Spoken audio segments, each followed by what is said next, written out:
On behalf of all the men and women of the United States Coast Guard and our search partners, we offer our most heartfelt thoughts and prayers for the 5 crew members, their families, and their loved ones. Our crews are working around the clock to ensure that we are doing everything possible to locate the Titan and the 5 crew members. Yesterday, we stood up a unified command consisting of expertise from the United States Coast Guard, the United States Navy, Canadian Armed Forces and Coast Guard, and the Titan's parent company, OceanGate Expedition.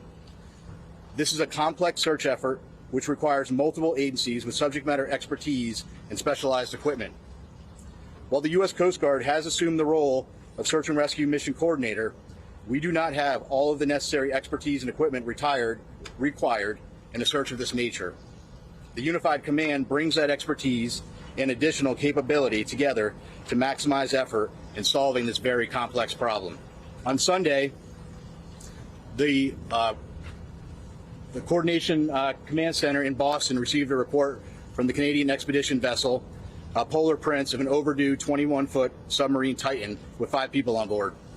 The Titan was attempting to dive on the wreck of the Titanic approximately 900 miles east of Cape Cod and 400 miles south of St. John's, Newfoundland. Approximately 1 hour and 45 minutes into the scheduled dive, the Polar Prince lost all communication with the Titan. The Polar Prince conducted an initial search and then requested Coast Guard assistance. The U.S. Coast Guard in Boston assumed the responsibility of search and rescue mission coordinator and immediately launched search assets. Since Sunday, the Coast Guard has coordinated search efforts with the U.S. and Canadian Coast Guard, Air National Guard aircraft, and the Polar Prince, which has searched a combined 7,600 square miles, an area larger than the state of Connecticut. These search efforts have focused on both surface, with C-130 aircraft searching by sight and with radar, and subsurface, with P-3 aircraft were able to drop and monitor sonar buoys. To date, those search efforts have not yielded any results. Search efforts have continued through last night and today. Today, the vessel Deep Energy, a 194-meter pipe-laying vessel, arrived on scene with underwater ROV capability. They have rendezvoused with the vessel Polar Prince and commenced an ROV dive at the last known of the position of the Titan and the approximate position of the Titanic wreck. That operation is currently ongoing.